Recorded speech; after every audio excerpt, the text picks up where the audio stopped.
Hi, and welcome to Graph Theory for Educators. I am Jesse Taylor, and I am going to be the one making all the videos, delivering the content for this class.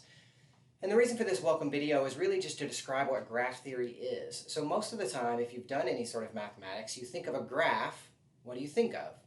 You think of like the XY plane and like maybe parabolas and lines and things like that.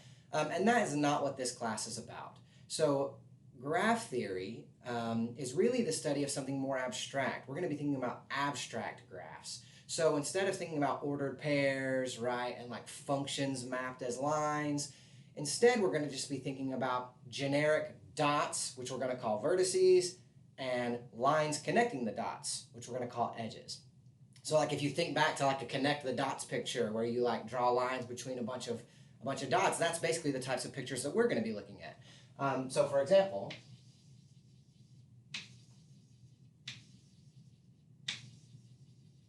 I put 4 dots on the board.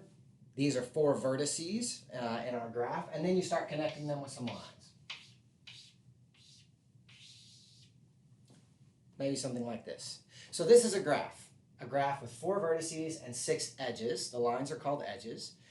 And graph theory is really all about relationships, and we model relationships using these vertices and edges. So essentially, right, we care whether or not vertices have a relationship, right, where relationship is described as connected via an edge.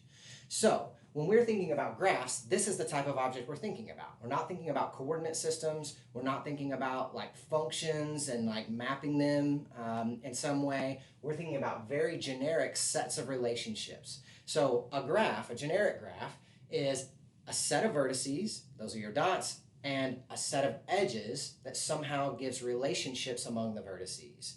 And together, the vertices and edges make up a graph. And that's the type of graph that we want to be thinking about in graph theory. So just wanted to set the stage a little bit. When you think of that word graph, the typical mathematics connotation for undergraduate mathematics is not the one that we want. We want to be studying things like this. So good luck. I'm excited.